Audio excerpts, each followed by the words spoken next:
भाई जो गुरु बचन पे डट गे रकट गे फंद 84 के। भाई जो गुरु बचन पे डट गे रकट गे फंद 84 के। कट गे फंद 84 के रकट गे फंद 84 के। भाई जो गुरु बचन पे डट गे रकट गे फंद 84 के। कर जोरूं विनती करूं धरूं चरण पर शीस।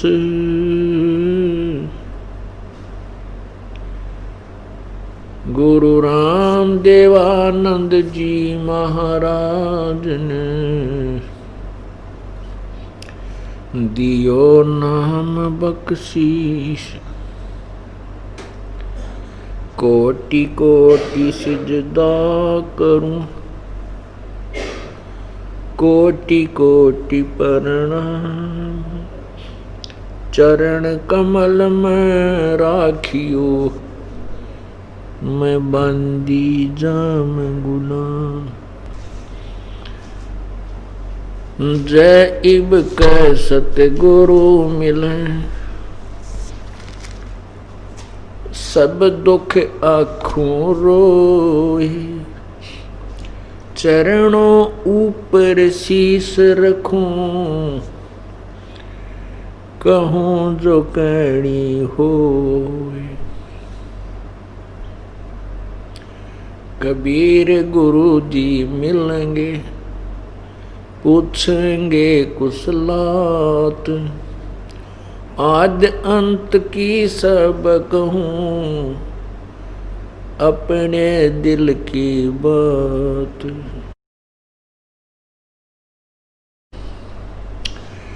गुरु जी तुम ना भूलियो चाहे लाख लोग मिल जाएं। हमसे तुमको बहुत हैं तुमसे हमको नहीं।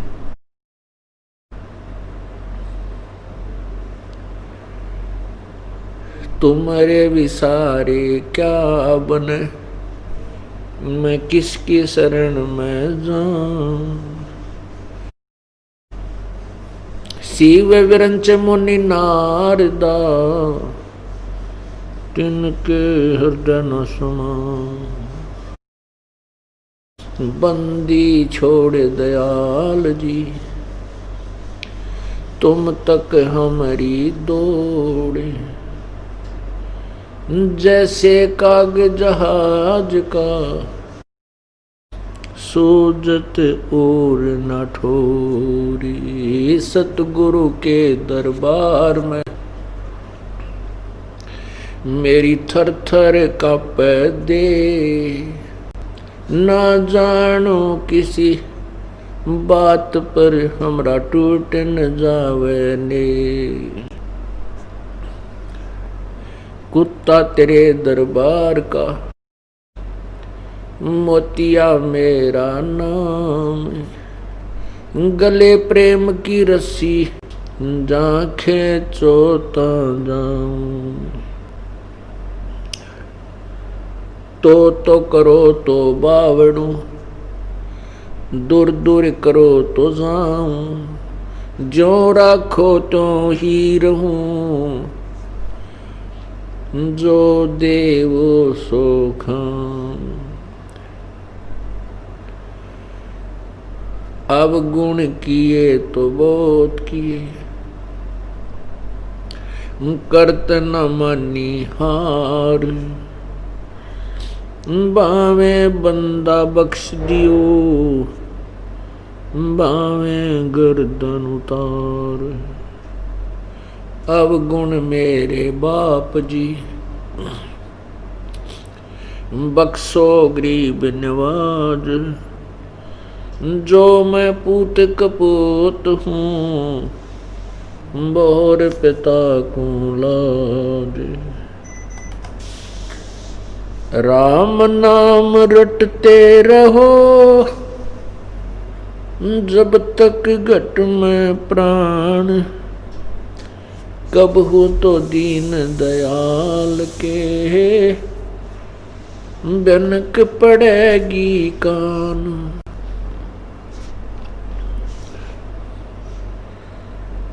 मानुष जन्म दुर्लभ है, ये मिले न बारंबार। तरवर से पत्ता टूट गिरे, वो बोर न लगता डर। मानुष जन्म पाए कर, जो नहीं रटे हरि नाम। जैसे कुआं जल बिना फिर बनवाया क्या काम।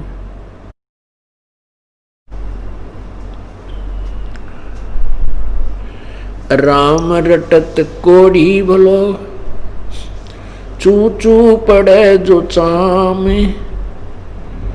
वो सुंदर शरीर किस काम का, जा मुख नाही नाम। राम रटत दारिद्र भलो, टूटी घर की छान। वो कंचन मैल किस काम के, जहाँ भक्ति नहीं भगवान।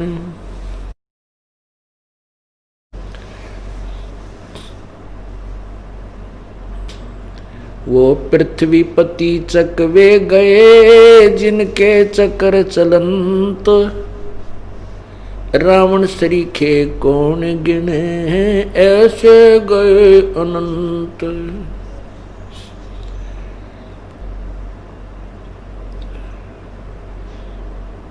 राम रटत कन्या भली, साकट भलो न पूत। बकरी के गल में गल थना, जिसमें दूध ना मूत।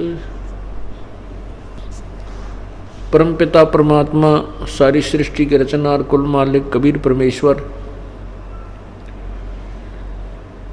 हम काल जाल में फंसी हुई अज्ञान आत्माओं को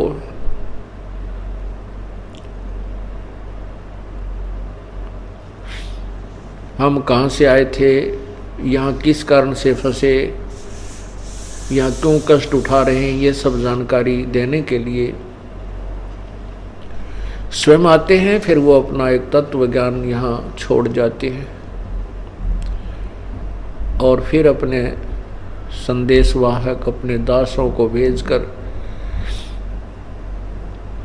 हमें रह रह कर जगाते रहते हैं। लेकिन हमारे ऊपर इस काल की त्रिगुणमयी माया का इतना दबाव हो चुका है कि हम बार बार जगाने पर भी नहीं जागते हैं। वो परमात्मा हमें रह रह कर समझाता है।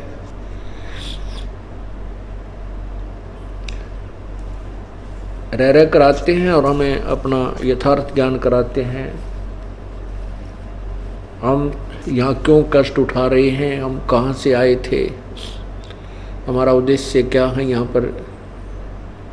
आज हम बहुत संपत्ति के मालिक हैं, हमारा पूरा पूरा परिवार है और ना जाने किन कारणों से और कब किस समय हमारा यहाँ से जाना हो जाए, मृत्यु हो जाए।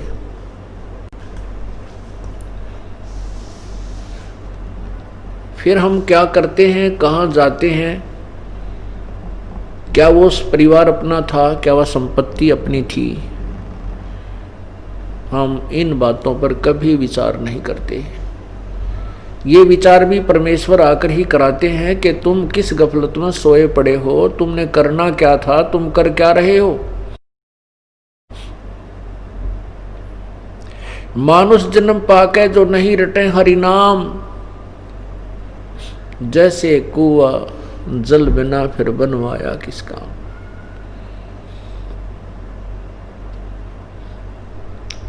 परमात्मा कहते हैं राम रटत कोढ़ी भलो। कोढ़ी जिसको कोढ़ लगा हो, कुष्ठ रोग युक्त व्यक्ति बहुत परेशान होता है।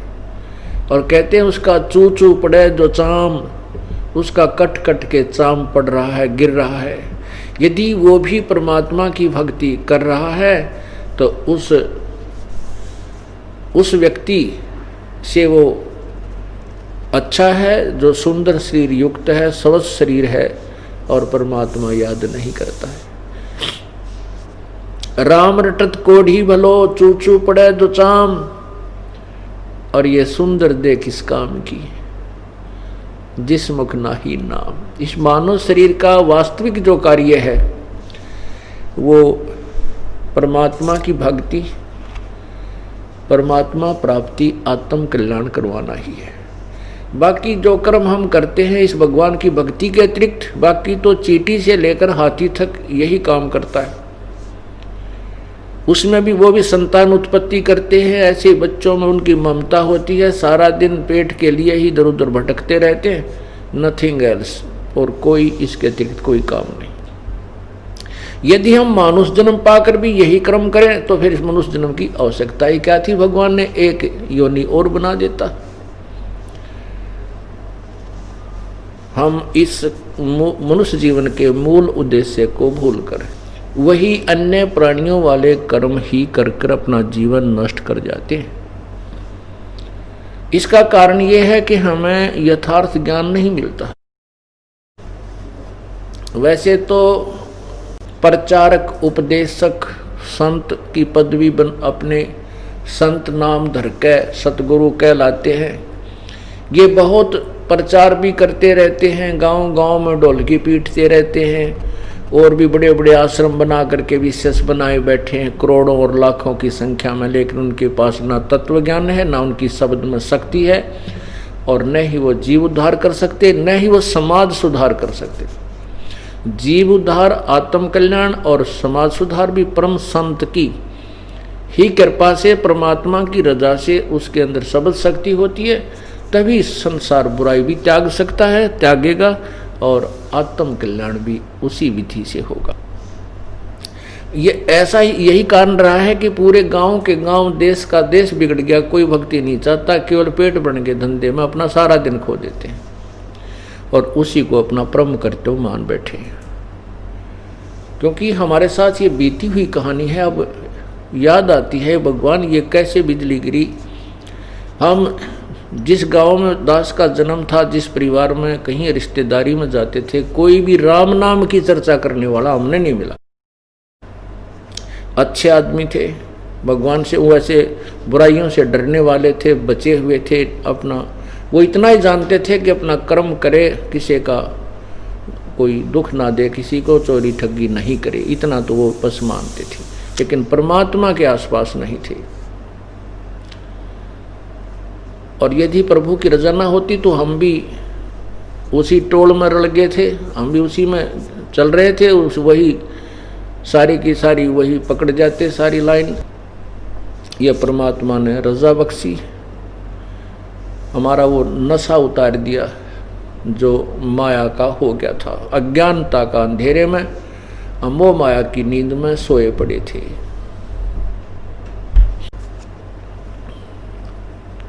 तो ये सब कार्य यही रहा कि कारण यही है कि जैसे गांव गांव में पहले बहुत अच्छे धार्मिक लोग हुआ करते थे और ये नकली संत कथा भी कराया करते थे, श्रद्धालु गांव के गांव इकट्ठे होकर उनके वचन सुनते थे, लेकिन उनके वचनों से 1% भी असर किसी का नहीं हुआ करता।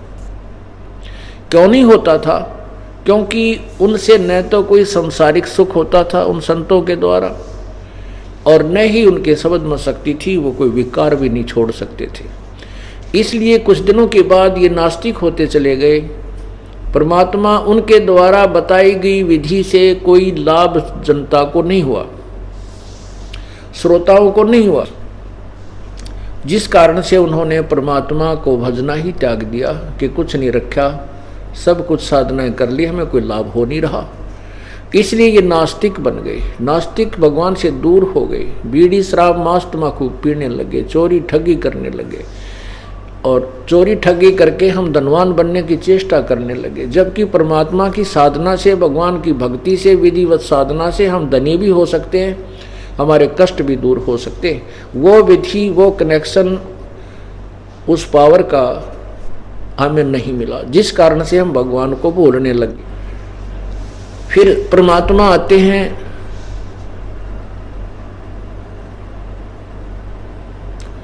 और हमें अपनी महिमा आप ही बताते हैं और स्वयं ही वो विधि बताते हैं जिससे वो लाभ दे सकते हैं।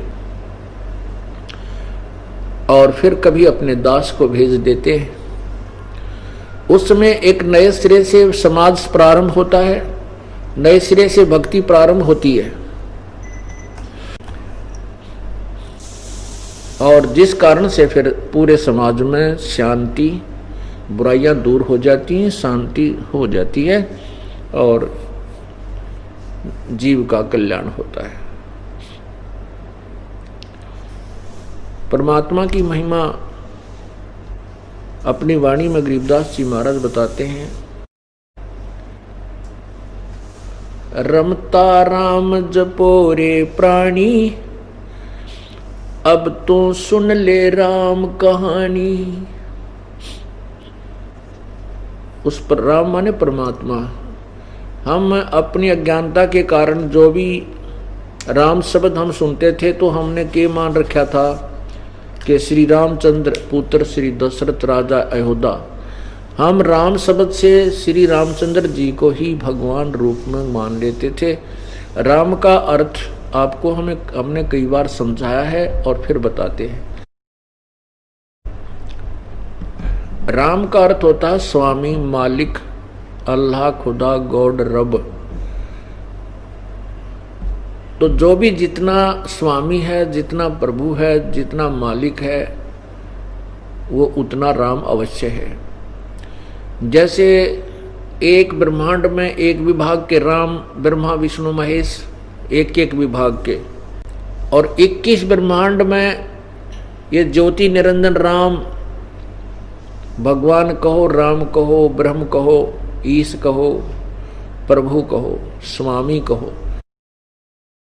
7 संग ब्रह्मांड का राम पर ब्रह्म है अर्थात अक्षर पुरुष, और असंख्य ब्रह्मांड का ओवरऑल कंट्रोलर रमता राम, सर्वगतम ब्रह्म, पूर्ण ब्रह्म, वासुदेव।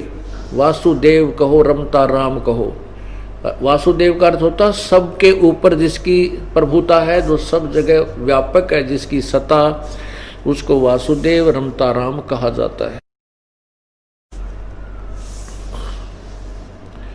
तो क्या बताते हैं?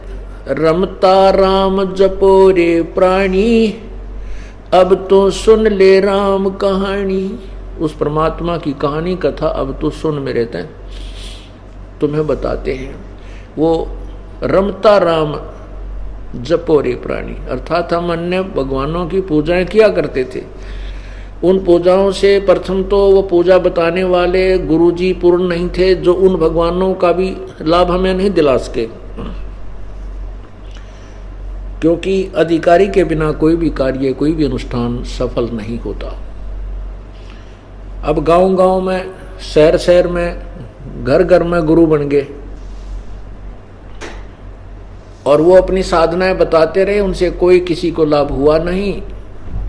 अंत में फिर हम यहाँ पर आगे चौराहे पर धर दे, बाहर ली की बोल दे, भीतर ली की रख दे, हैं तारा जो डाला बाबा रुस गया, श्याम जी रुष्ट हो गया तुम्हारा, हैं ओई कमोई कर दे। ऐसी साधना पर हम आकर डट गए। परमात्मा बताते हैं कि आप लिपे, आप पोते, आप बनावे ओई, और उस पर बुढ़िया फिर पोते बांगे, देख अकल कहाँ तक खोई। एक वही देवी बनाया करते, हम देखा करते, हमारी ताई दादी माँ द्वार का ऊपर ऐसे भूडे जिसे उसने बनाने आते चित्र से बना के एक औरत का चित्र बनाते, और उसको कहते हैं या वही माता होगी, उसका आगे ज्योति लगाते, माथा टेकती, चुचकारती, पूरा कह बनो करती, और फिर उसने, और फिर उसी से फिर पोते मांगती, नो कहती है देवी मुझे पोते देना, मुझे घर में सुख रखना, दूध पूत में की खैर रखना, और तरह का जो वो ये आप पे तो वह माता बनाई, और फिर वह तुझे लोरे देगी, ऐसी हमारी पूजाएं क्यों, हम क्यों गिर गए इतना सतर, क्योंकि हमें संत नहीं मिले, तत्वदर्शी संत यानी सतगुरु नहीं मिले। हम इन ओछी उपासनाओं पर आकर रुक गए। परमात्मा कहते हैं कबीर इस संसार को समझाऊं कै बार, ये पूछ पकड़ के भेड़ की उतरिया चावे पार। दरिया से पार जाना है, बहुत बड़ी दरिया बह रही है और उससे पार जाने के लिए किसी उल्लू ने, मूर्ख ने बता दिया कि ले या भेड़ की पूछ पकड़, ये तुझे परले पार कर देगी। परमात्मा कहते हैं वो बताने वाला नालायक था, वो भी शराबी कवाबी था कितने, और जो उसको भेड़ की पूछ पकड़े बैठा है वो भी शराबी ही हो सकता है, मूर्ख ही हो सकता है, जिसको कति ज्ञान नहीं। तो हम भक्ति मार्ग में ऐसे हो गए कि जो साधनाएं हम कर रहे हैं वह भेड़ की पूछ पकड़ रही है, जाना दरिया से पार है। अब एक नहीं, हजारों लाखों करोड़ों की संख्या में इसी साधना पर डटे हुए। अब एक व्यक्ति यूं कहे कि तुम डूबोगे या भेड़ भी डूबेगी, तुम भी डूबोगे, अर्थात तुम्हारी साधना व्यर्थ है और संसार सागर में तुम यहीं रह जाओगे, पार नहीं हो सकोगे। तो परमात्मा कहते हैं आप लिपे आप पोते और आप बनावे ओई, और उस पर बुढ़िया पोते मांगे, देखा कल कहाँ से खोई, कहाँ गई वो अकल तुम्हारी, कति भगवान से दूर हो गए और ज्ञान नाम की वस्तु भक्ति मार्ग के हम अध्यात्म ज्ञान नहीं रहा। तो इसलिए परमात्मा कह रहे हैं रमता राम जपोरे प्राणी, अब तो सुन ले वा राम कहानी। कच्छ मच कूरम ना होते, दौल धरनी नहीं ध्यानी, चंद सूरज दो दीपक ना थे पवन और पानी। जब कुछ भी नहीं था, या सृष्टि या नीचे की ब्रह्म और परब्रह्म की कोई रचना नहीं हुई थी, तब केवल एक सतलोक था। उस समय की बात बता रहे हैं कि तब भी तो तुम कहीं रहा करते थे, उस स्थान की खोज करो, उसको बताने के लिए मैं आया हूं परमात्मा बंदी छोड़। कबीर साहब जी कहते हैं ब्रह्मा विष्णु महेश ना थे, ब्रह्मा विष्णु महेश न होते, नहीं लक्ष्मी गौरज रानी, सावित्री नहीं सनकादिक तब होते अलख बिनानी। जब ये कोई भी नहीं थे, ना ब्रह्मा था, ना विष्णु, ना शिव, ना या गौरी पार्वती माता थी, ना लक्ष्मी, ना सावित्री, ना ये सनकादिक सनक सनंदन थे। उस समय केवल एक पूर्ण परमात्मा ही शेष थे सतलोक में। ब्रह्मा विष्णु महेश न होते, नहीं लक्ष्मी, नहीं गौरज रानी, सावित्री नहीं सनकादिक होते अलख बिनानी। शेष शेष मुख निज दिन गावे, रंकार निज बानी, राम नाम का सिक्का मेट में डूबेंगे अभिमानी। जो भगवान से दूर होकर के अपने केवल संसारिक धंधे में या माया के जोड़न जाड़न के चक्कर में गुटी शूटी ला के और कहते हैं किसने देखा भगवान, कहते हैं राम नाम का सिक्का मेटे डूबेंगे अभिमानी। जो भगवान की सत्ता को मिटाते हैं कहते हैं किसने देखा है, कहीं नहीं भगवान, कुछ नहीं रखा भक्ति में, कहते वो डूबेंगे अभिमानी। सुरते शेष सहस मुख निज दिन गावे, रंकार निज बानी, राम नाम का सिक्का मेटे डूबेंगे अभिमानी। सुर 33 शेष 88 और 84 सिद्धा, चार खान के जीव उपाय आदि पुरुष की अध्या। आदि राम सोई, अंत राम है, मध्य राम है सोई, पूर्ण ब्रह्म सकल घट व्यापक, आगा पीछा न कोई। राम कहन ते राम में होगे, पूछ देख प्रहलादम, दास गरीब जरे नहीं जारे लागी अजर समादम। कहते हैं परमात्मा का नाम जपने से ही जीव का उद्धार होगा। मन तो पावेगा अपना किया रे, भोगेगा अपना किया रे। मन तू पावेगा अपना किया रे, भोगेगा अपना किया रे। राजा राम की कार उलंगी गई सीता लंक मजारे। राजा राम की कार उलंगी गई सीता लंक मजारे। सेतु बंधा जब से ना उतरी चढ़ गए पद्म 18 मन तू पावेगा अपना किया रे। भोगेगा अपना किया रे मन तू पावेगा अपना किया रे। भोगेगा अपना किया रे। वो लंका तोड़े बेलंका रे तोड़ी महारावण से मारे। लंका तोड़े बेलंका रे तोड़ी मही रावण से मारे। 10 मस्तक रावण के काटे विभीषण को राज दिया रे। मन तू पावेगा अपना किया रे।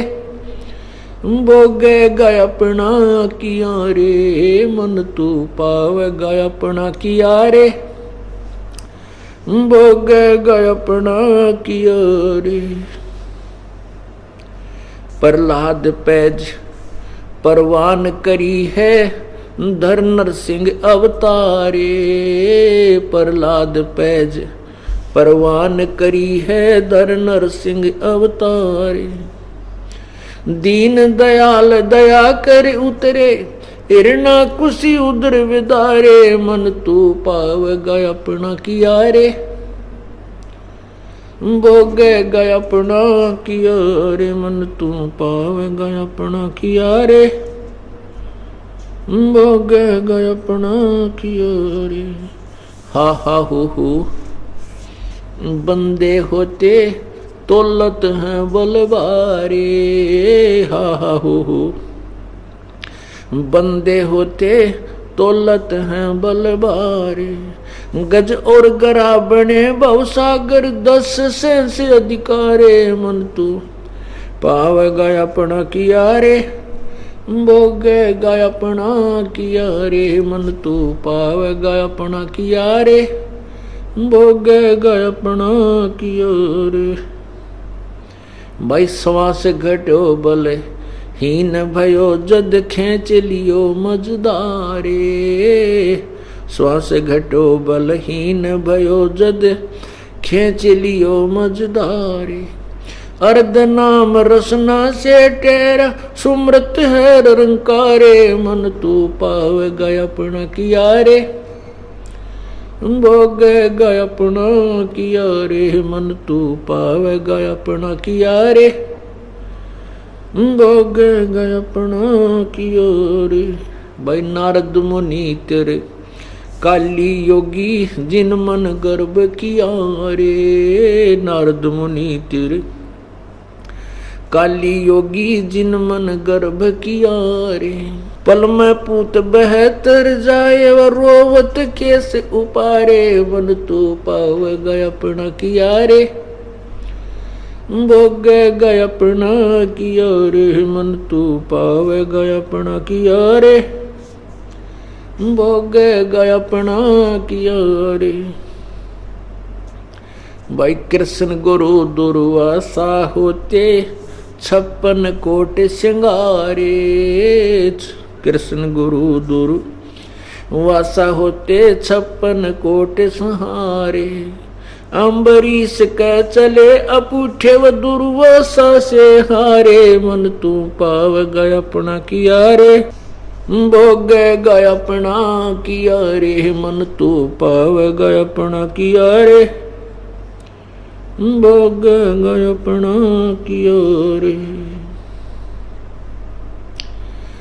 दुर्योधन और दुशासन को द्रौपदी चीर उतारे।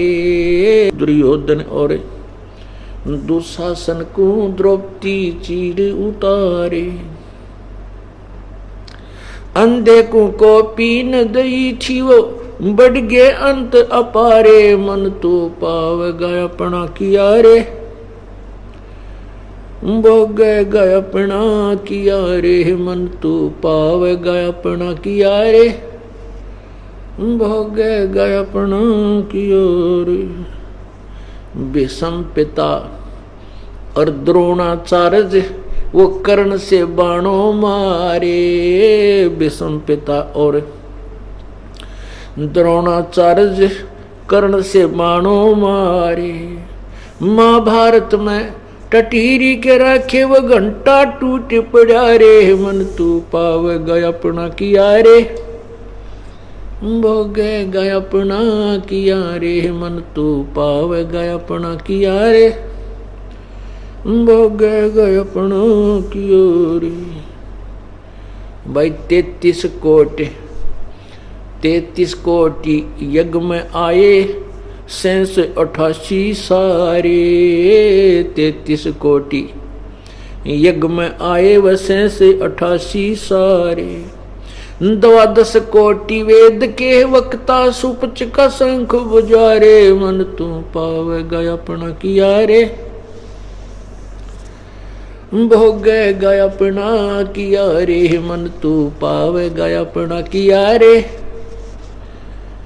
भोगे गया अपना किया रे।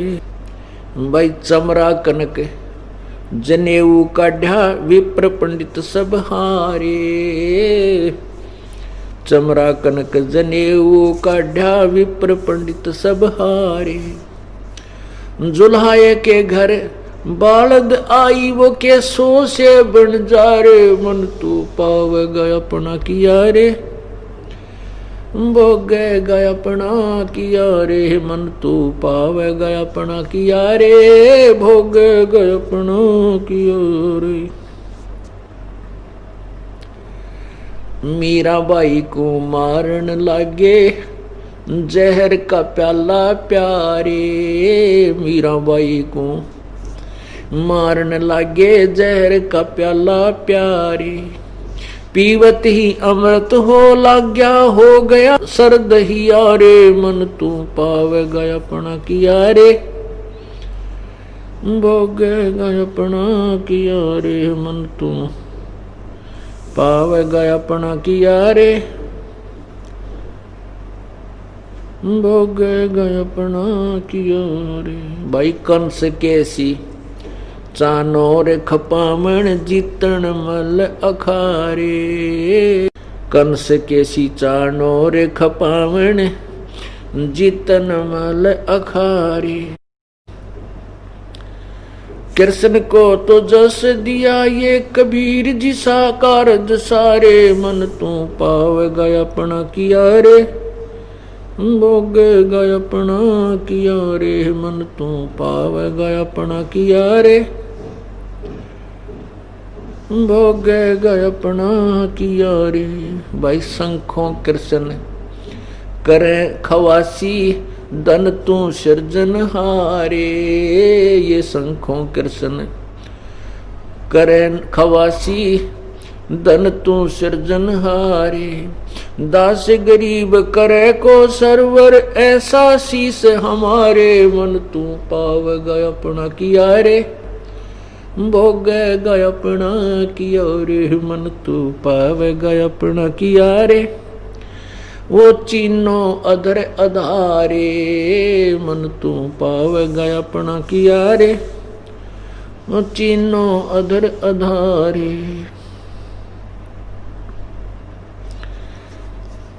पुण्यात्माओं, ना जाने आपका कौन से जन्म का कोई पुण्य आपके साथ है। ऐसे घोर कलयुग में आपको कुछ समय परमात्मा के चरणों में आने का सुअवसर प्राप्त हो रहा है। कहते हैं पिछले ही पुण्य से होती हैं पूर्ण हंस मुराद। पिछले ही तप से होती हैं पूर्ण हंस मुराद। कि हे पुण्यात्मा, ये कोई पिछले पुण्य तेरे साथ हैं जिस कारण तेरी ये सभी आवश्यकताएं पूर्ण हो रही हैं। तेरे को यहाँ परमात्मा के चरणों में आने का समय भी मिल रहा है। नहीं तो ये दास भी खूब महसूस करता उन दिनों को। एक दिन भी रिश्तेदारी में जाना हो जाता तो ये मुश्किल हो जाया करती कि कहीं कि मैं नुकसान ना हो जा, चाल वापस उसी दिन वापस भागने की चेष्टा करते थे। और जब ये ज्ञान हुआ, प्रभु का सहारा मिला, परमेश्वर की रजा हुई, हफ्ते हफ्ते 3-3 दिन तक परमात्मा के चरणों में सेवा करने का अवसर मिला करता।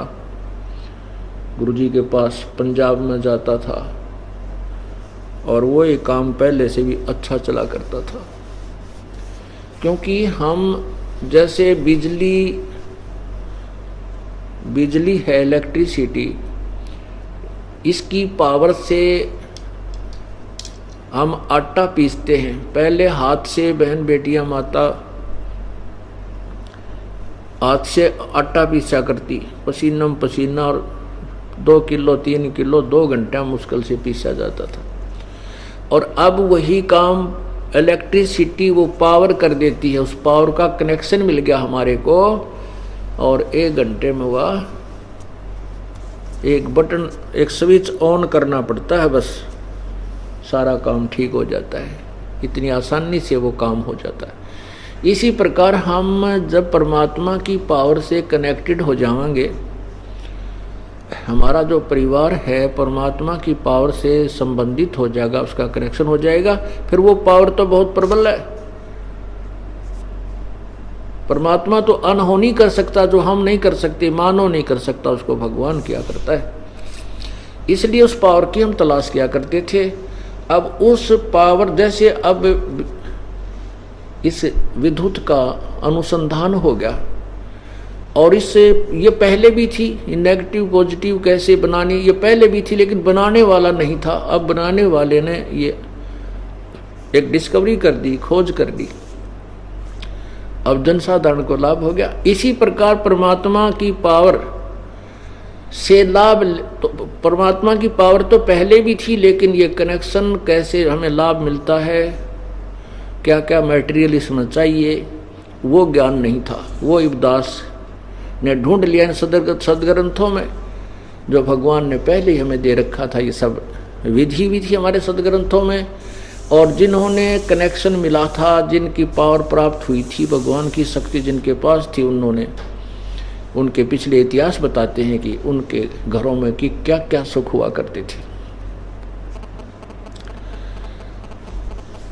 तो आपके ऊपर ना जाने कौन से जन्म का पुण्य है कि आपको यहाँ भगवान के दरबार में आने का शुभ अवसर प्राप्त हो रहा है। और पुण्यात्माओं, आपके लिए वो दुख, वो कष्ट वरदान सिद्ध हो जाएगा, जिस कारण से आप अब सतलोक आश्रम में पहुंचे हो। किसी भी कारण से, किसी भी कष्ट के कारण आप यहाँ आए हो, वो कष्ट तो दूर होगा ही होगा, और साथ में आपको भगवान मिलेगा। आपके लिए वो कष्ट, वो दुख, आपका वो भूत, वो पितर जो आपको दुखी करा करता, आपके लिए वो एक वरदान सिद्ध हो गया कि वो उसके कारण, उसके दुख के कारण आप परमात्मा की तलाश में चल पड़े। जब तक हम दुखी नहीं होते, हम भगवान की खोज नहीं करते, स्वाभाविक अपनी वही काम चलाओ सी, लल्लो पत्तों सी भक्ति करते रहते हैं। और वो दुख आपके लिए एक बहुत ही उपकारी सिद्ध होगा, क्योंकि आप परमात्मा के चरणों में आ गए। और फिर आपको डर लगेगा कहीं फिर नाम छोड़ दिया तो फिर वो देवता ना आ जाए। वो आपके लिए सदा आपका सहयोगी रहेगा। इसलिए ये कारण भी परमात्मा, वैसे तो दुखी हुए, बहुत कोई पाप था आपका, और आपका पुण्य भी साथ था जो आपको यहाँ धक्का दे लाया, यहाँ आपको धक्का लाया, यहाँ पर खींच लाया, ये पुण्य भी था, भले ही कारण कोई पाप ही बना हो। तो पुण्यात्माओं, इस काल के रहट के कुएं में परमात्मा की रजा बिना जीव नहीं निकल सकता। इसी घर के संसारिक धंधे के कोल्लू में मर ही जाता है, इसको 1 मिनट की चैन नहीं है। और अब देख लो, आप देख रहा हूं मैं, बहन बेटी, भाई बुजुर्ग, नौजवान बच्चे, सर्विस वाले भी, बिजनेसमैन भी, यहाँ 2-2, 3-3 हफ्ता दिन भी परमात्मा के चरणों में रह जाते हैं, और काम पहले से भी उत्तम चल रहा है। जैसा कि आपको बताते हैं कि असंग जन्म तो मृत्या होगे, जीवित क्यों ना मरे रे। जीवित मरना इसी को कहते हैं कि नो सोच ले, अगर आज मेरी मृत्यु हो जावे तो कल इस परिवार के साथ कौन रहेगा, कौन ये बरोटे डोएगा, कौन ये पानी भर के लिया होगा, गोबर गिर का होगा, या कौन ये काम करेगा जो तू ठेका ले रहा है। तो इसलिए 2-3 दिन महीने में जरूर मर जाना चाहिए अपने को, सुसाइड नहीं करना, जीवित मरना। जीवित मरण का अर्थ होता है कि वहां नो सोच ले मर गया तो आज अब 3 दिन के लिए मर गया, और परमानेंट मर जाएंगे जब भी वो सारा काम वहीं रह जाएगा, फिर तो कुछ भी हो। तो वो 3 दिन का जो मरना हमारा वो परमात्मा के निकट ले जाएगा। और फिर भगवान, क्योंकि परमात्मा ने तो करना ही है, हम तो उस गाड़ी के नीचे, जैसे गाड़ी बैलगाड़ी जा रही थी, उसके नीचे कुत्ता चल रहा था और उसकी पूंछ, उसने पूंछ लगा रखी अपनी धूम गाड़ी के नीचे। तो उसने सोचा यार गाड़ी को तू ही धका रहा है, तेरे कारण ही चल रही है। तो उस कुत्ते ने सोचा तो रुक के देख ये गाड़ी चल रहा है कि नहीं चले। वो कुत्ता रुक गया तो गाड़ी तो जा रही थी, क्योंकि गाड़ी चलाने वाले ने व्यवस्था और न्यारी कर रखी है। गाड़ी जा रही है, कुत्ता रह गया पीछे। तो हम तो केवल धूम लगाए बैठे हैं, काम परमात्मा ने ही करना। तो इसको एक आधी बार हटा के देख लो या चलेगी कि नहीं चलेगी। ये तो चलेगी, क्योंकि दास ने खूब, क्योंकि एक नया परमात्मा ने एक ऐसा सूर्य उदय करना था इस तत्व ज्ञान का। इससे पहले इस दास की कति ठोक ठोक हला के जो है ना विश्वास दृढ़ किया हर साइड से। तब इस दास ने डंडोरा पीटना शुरू किया कि आप परमात्मा के चरणों में आओ, आपको सर्व लाभ होगा। समर्थ का शरणाग हो, रंग होरी हो, भाई कदे न हो एकाज राम रंग होरी हो। समर्थ का शरणाग हो। गीता जी अध्याय नंबर 18 के श्लोक 62 में कहा है, अर्जुन तू सर्व भाव से उस परमात्मा की शरण में जा, उसकी कृपा से तू परम शांति और शाश्वत स्थान को प्राप्त होगा। यही परमात्मा खुद कह रहे हैं। गरीबदास महाराज जी अपने भगवान की महिमा बता रहे हैं कि समर्थ का शरणाग हो, समर्थ की आड़ पकड़ो, उसी की शरणों में पहुंचो। और कदे ना हो अकाज, कभी भी आपके घर में या शरीर में कभी कोई ऐसी कोई बुरा काम नहीं होगा, अकाज कोई भी हानि नहीं होगी। और सदा राम रंग होरी हो, राम नाम की ओरी खुशी सदा बनी रहेगी। तो आपका ना जाने कौन सा पुण्य आपके साथ है, और ये आगे फिर ये परमात्मा ने भविष्य की जो शुभ कर्म करने की विधि आपको बता दी, और जिसको आप समझ चुके हो। इसी कारण से तो आप महीने में देख रहा ये दास अब 4-5 तारीख को भी बहुत पुण्यात्मा आई थी। आज 6 दिन के बाद कल 10 तारीख से फिर मेला भर गया भगवान का। आगे 25, 26, 27 का अक्टूबर का फिर प्रभु का मेला है, प्रभु के ये समागम है। और रह रहकर पुण्यात्मा बढ़ चढ़कर आ रहे हैं। परमात्मा कहते हैं समझा है तो सिर दर पाओ और बहर नहीं रे ऐसा दाव। ऐसा दाव माने बिल्कुल कोई टाइम वो है, कोई समय होता है, बार बार नहीं मिलती है अवसर। जो आज को आपको मिले हैं, पूर्ण तत्व ज्ञान मिल गया, पूर्ण संत मिल गया, पूर्ण भगवान का रास्ता मिल गया, मनुष्य जीवन आपको मिला हुआ, और फिर यहाँ सतलोक आश्रम मिल गया। इसलिए कहते हैं समझा है तो सिर दर पाओ, बहर नहीं रे ऐसा दाव।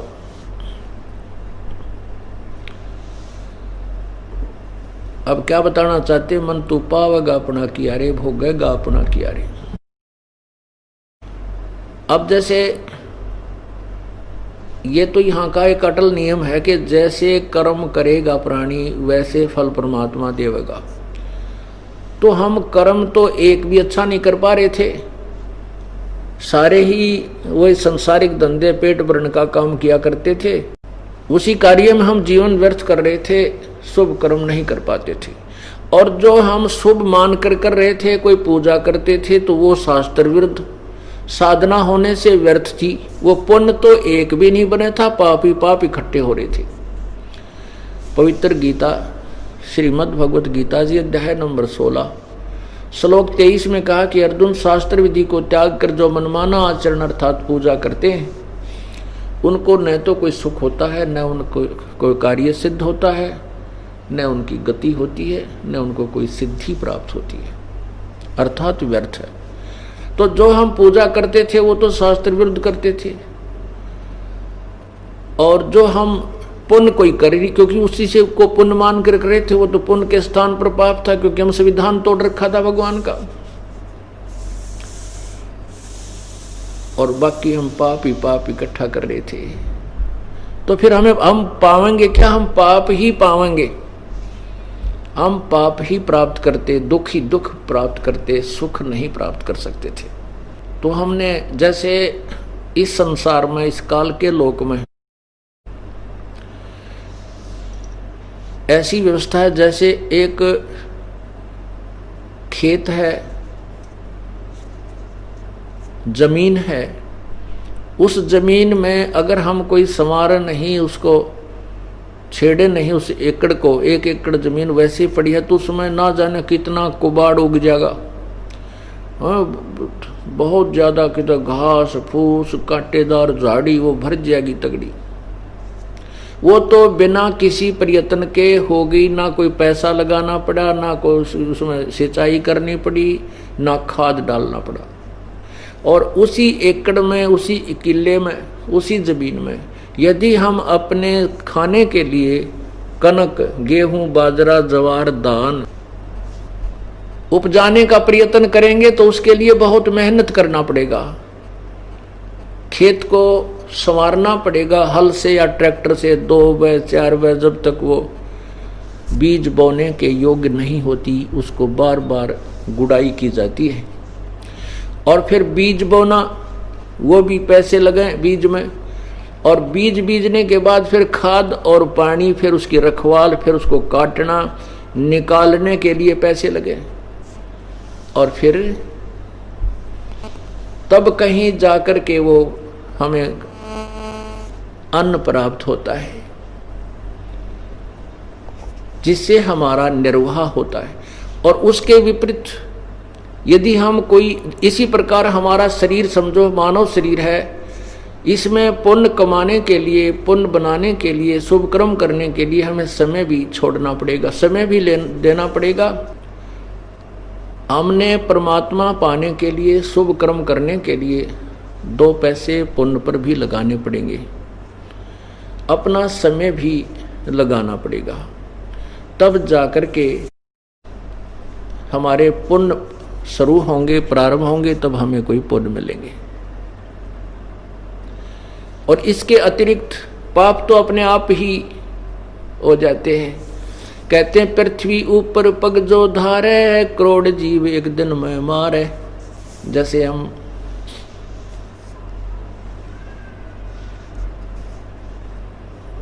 ये बहन बेटियां पहले लिपा करती थी, जैसे पोछा लगाते हैं, अच्छे फर्श बना रखे हैं चिप्स के वगैरह प्लास्टर के, पोछा लगाते हैं, या पहले लीपते थे गोबर से, गारा से,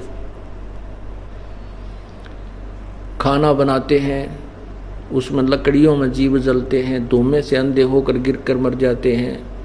यानी ये पाप तो हमारे अपने आप हो रहे हैं, इनको करने की आवश्यकता नहीं, क्योंकि जो हम अपना कार्य करते हैं उसमें भी पाप हो रहे हैं।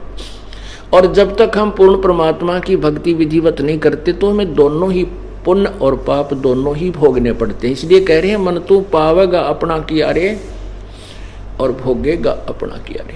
पूर्ण परमात्मा की शरण में आने के बाद हमें एक एक्स्ट्रा बेनिफिट ये मिलता है कि जो हमारे पाप संचित होते हैं, पहले के जो पाप हैं वो नष्ट हो जाएंगे, वो खत्म हो जाएंगे,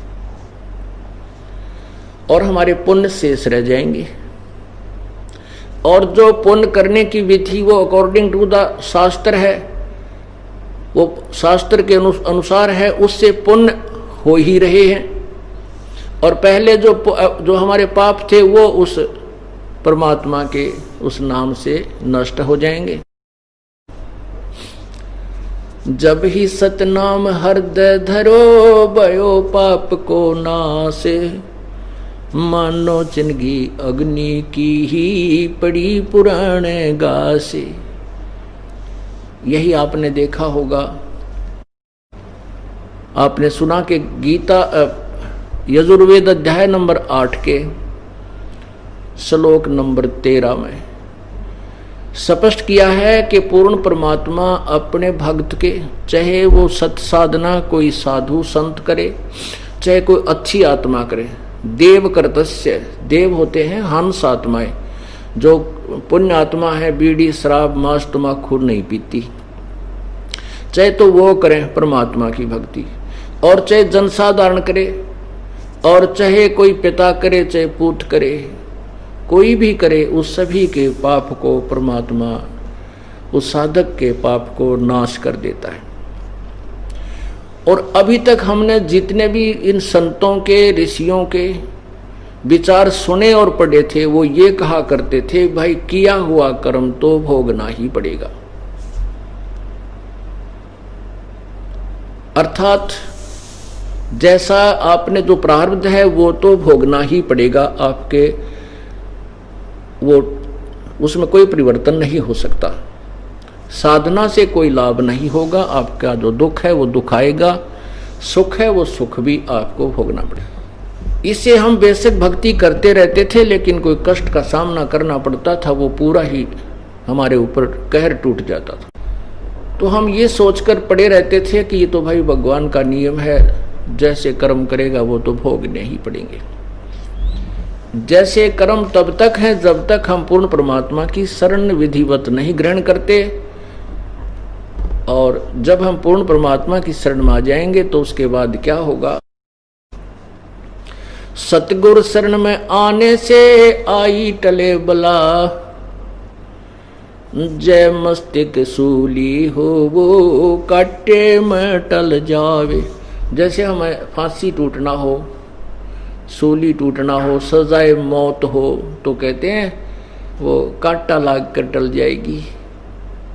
ऐसी इतना हमारे को राहत मिलना प्रारंभ हो जाएगा जब हम पूर्ण परमात्मा की शरण में समर्पण भाव से आएंगे, अनन्य मन से अव्यभिचारिणी भक्ति के द्वारा इस परम पिता की शरण ग्रहण करेंगे, तब हमें पूर्ण लाभ ये देना प्रारंभ करेगा। तो उसके बाद जब हम परमात्मा की शरण में आ जाते हैं तो हमें एक तो हम कर्म अच्छे करेंगे, वो किया कर्म ही मिलना है, हम पाप नहीं करेंगे तो पाप हमें मिलेंगे नहीं। और दूसरे जो हमारे संचित कर्म हैं वो कट जाएंगे, समाप्त हो जाएंगे। जैसा कि आपको बार बार हम दिखाते रहे हैं, क्योंकि इस क्षेत्र में विशेषकर हरियाणा के अंदर महर्षि दयानंद जी का बोलबाला बहुत था,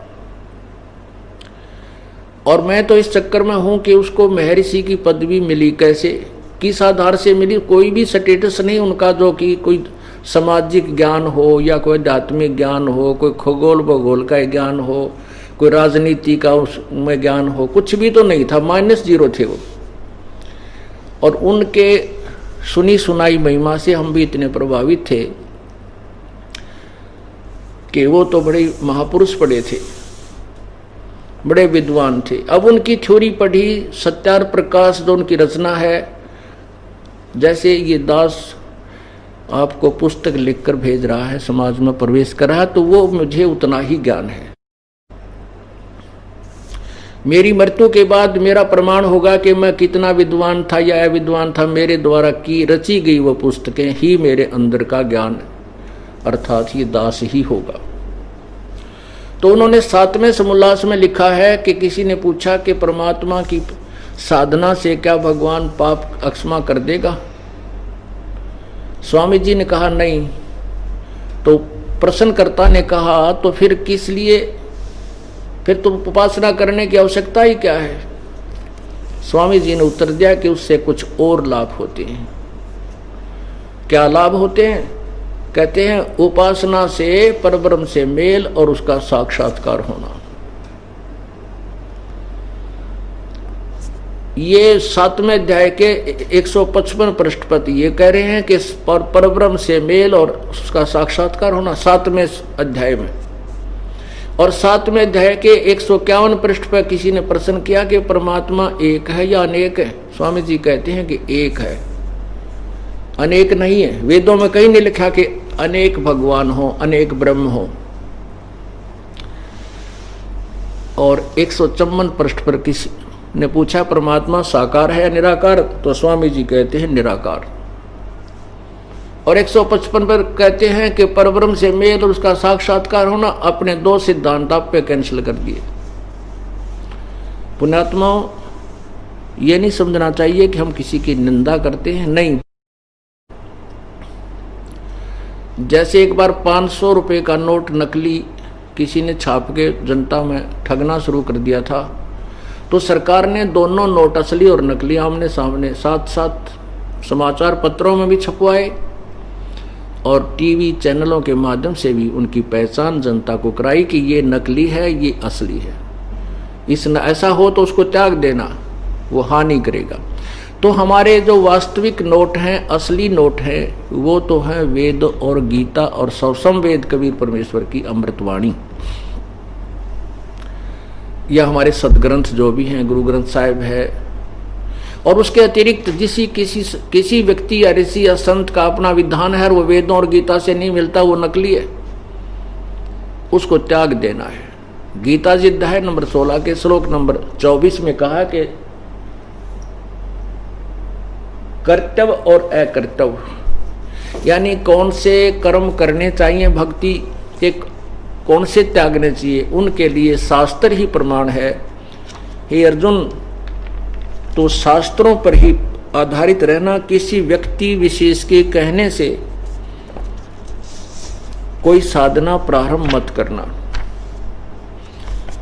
अब देखिएगा 7वां समोल्लास, ये देखिएगा सत्यार्थ प्रकाश, स्वामी दयानंद जी रचित, और ये कहां से प्रकाशित है? प्रकाशक है वैदिक यति मंडल, दानंद मठ, दीनानगर, पंजाब। और छपा कहां से है? नीचे देखिए, मुद्रक आचार्य प्रिंटिंग प्रेस, दानंद मठ, गोहाना मार्ग, रोहतक। अब देखियो पुण्यात्माओं, इस सत्यार्थ प्रकाश को ऐसा मान रखा था, ये गीता जी से भी उत्तम मानते थे हम इसको। अब पता चला ये तो निरा गोबर भरा, इसके अंदर कुछ भी नहीं है, कहीं भी कोई ज्ञान नाम की चीज सत्यार्थ प्रकाश में नहीं है।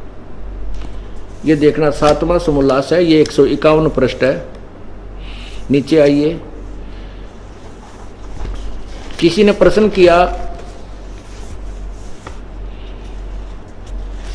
ये देखिएगा प्रश्न, वेद में ईश्वर अनेक हैं, इस बात को तुम मानते हो वा नहीं? किसी ने प्रश्न किया। स्वामी जी कहते हैं उत्तर, नहीं मानते, क्योंकि चारों वेद में कहीं नहीं लिखा जिसे से अनेक ईश्वर सिद्ध हों, किंतु यह तो लिखा है कि ईश्वर एक है। अब देखना समोल्लास 1 में, ये देखिएगा समोल्लास 1, इसमें स्वयं कहते हैं कि ईश्वर का नाम ब्रह्म है। ये देखना, ये है प्रथमो समोल्लास।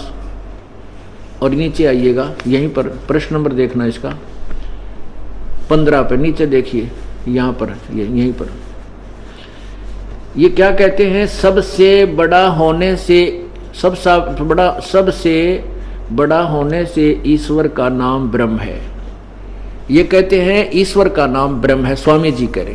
अब यहां किसी ने प्रश्न किया कि तुम क्या मानते हो कि वेद में ईश्वर अनेक हैं, अर्थात ब्रह्म अनेक हैं? स्वामी जी कहते हैं नहीं मानते। अब देखना, ये 7वां समोल्लास, 7वां समोल्लास, 151 पृष्ठ है ये।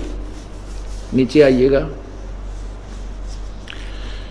प्रश्न, वेद में ईश्वर यानी ब्रह्म समझो, क्योंकि ये ईश्वर बड़ा होने से कारण ईश्वर का नाम ब्रह्म बोल रहे हैं।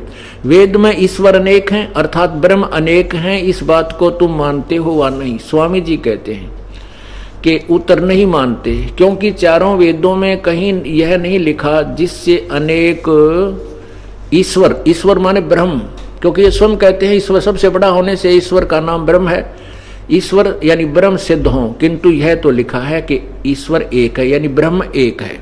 अब स्वामी जी अगले पृष्ठ पर देखना, यहाँ 154 पृष्ठ पर किसी ने प्रश्न किया 7वां समोल्लास,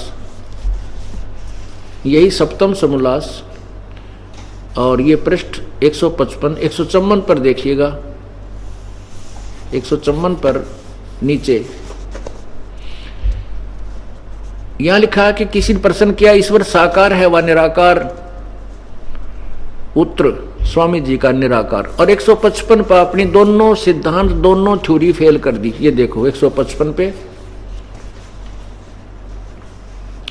नीचे आइएगा। प्रश्न, परमेश्वर की स्तुति, प्रार्थना और उपासना करनी चाहिए व नहीं? उत्तर स्वामी जी का करनी चाहिए।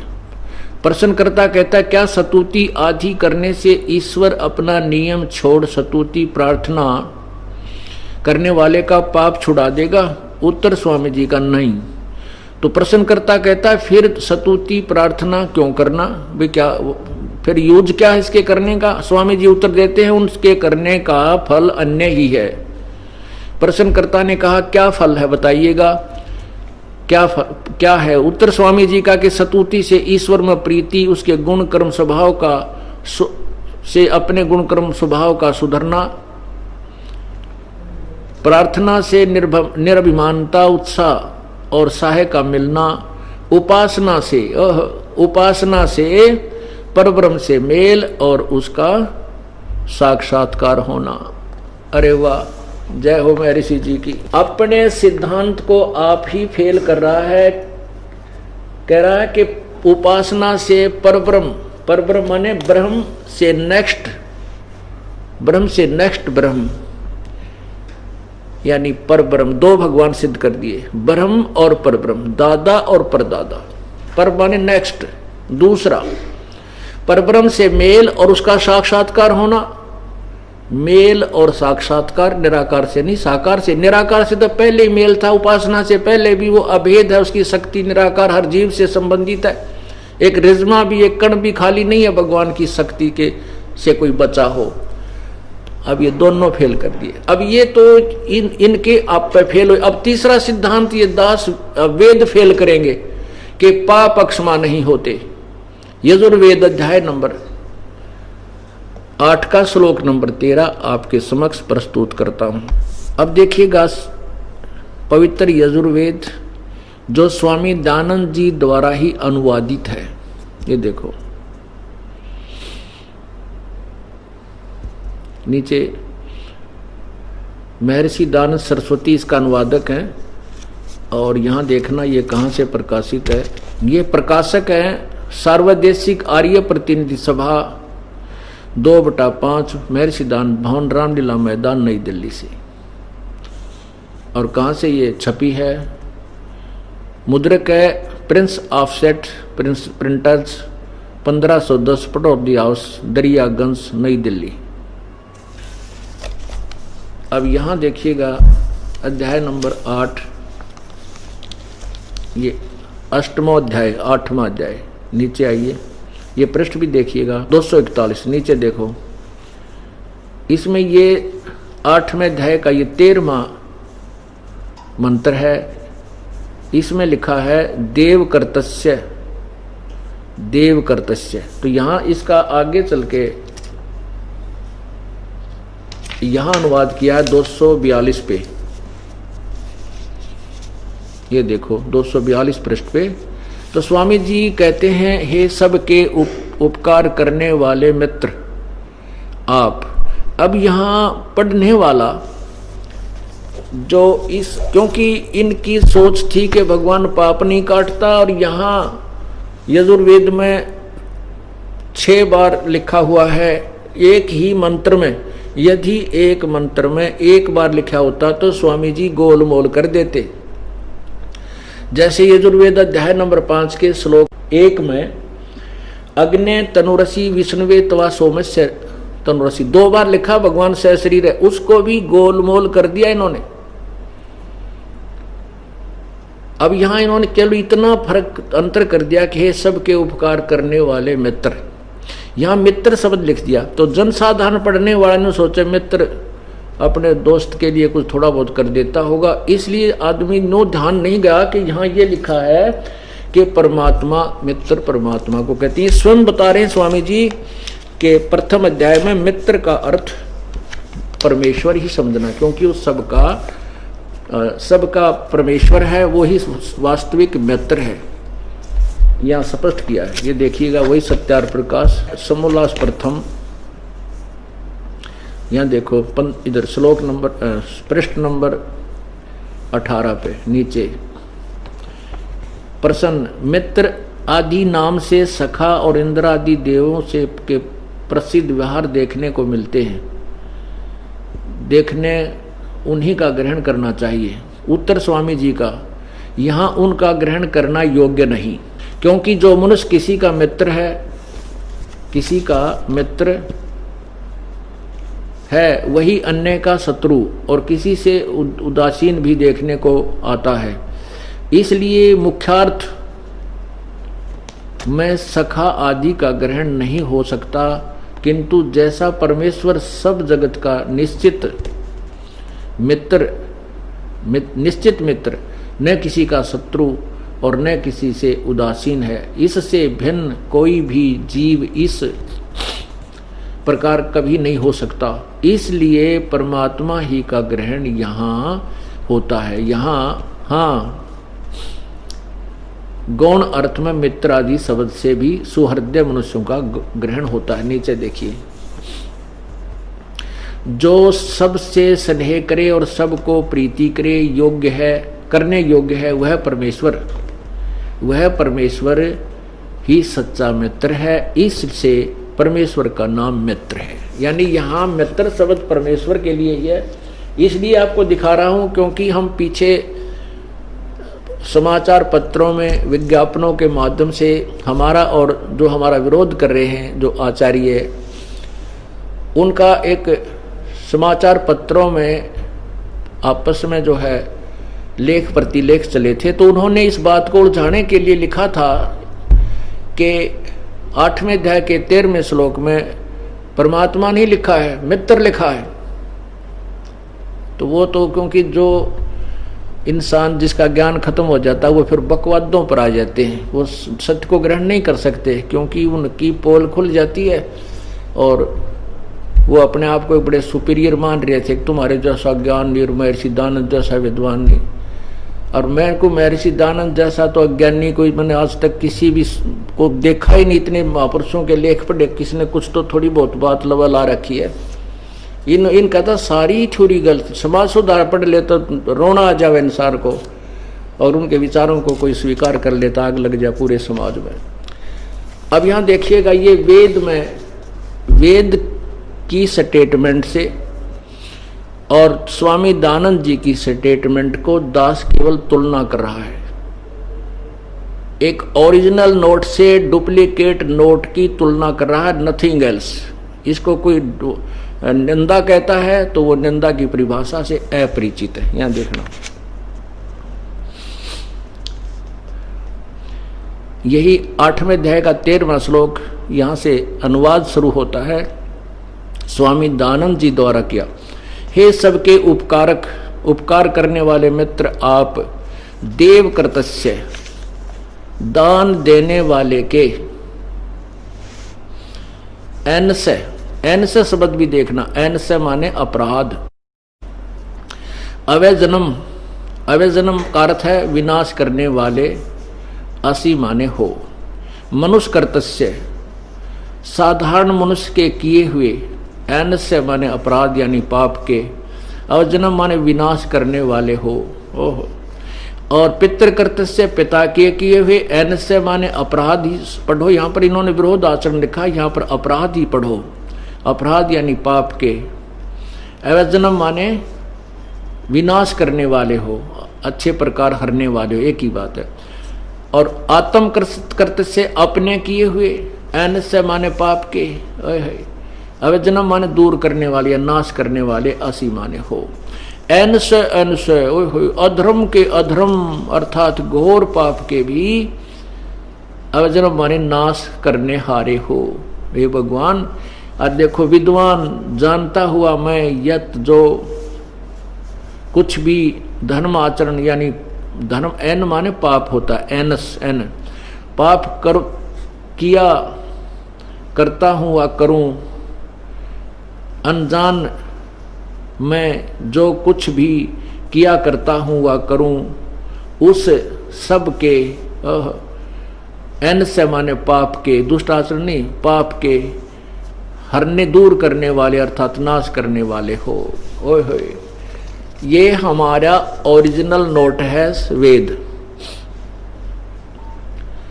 और इसमें लिखा है 6 बार इकट्ठा ही एक ही मंत्र में प्रमाण दिया है कि घोर पाप को भी परमात्मा नष्ट कर देता है, क्योंकि परमात्मा ने बंदी छोड़ने स्वयं आकर बताया है कि कुछ पाप हमारे दान से कटते हैं, कुछ सेवा से समाप्त होते हैं, कुछ हमारे संत के दर्शन और आशीर्वाद से पाप नष्ट होते हैं, कुछ पाप हमारे जो बिल्कुल शेष रह जाते हैं जो किसी प्रकार भी नहीं कट सकते वो फिर सत्य नाम सच्चे नाम से नष्ट हो जाते हैं। अब ये बीच बीच में अगर आपको इन विद्वानों की पोल ना खोली गई, इनके द्वारा रचे गए वो नकली नोट नहीं दिखाए गए, तो आप असली को कैसे पहचानोगे? और पहचान के बिना हम बच नहीं सकते इन धोखेबाजों से।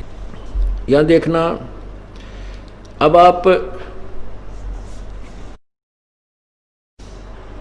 आपने सुना मन तो पावेगा अपना किया रे, भोगेगा अपना किया रे, मन तो पावेगा अपना किया रे,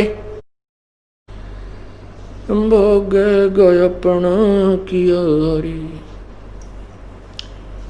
अब आपने वेद में पढ़ा कि हे परमात्मा आप दान देने वाले के पाप के नाश करने वाले हो।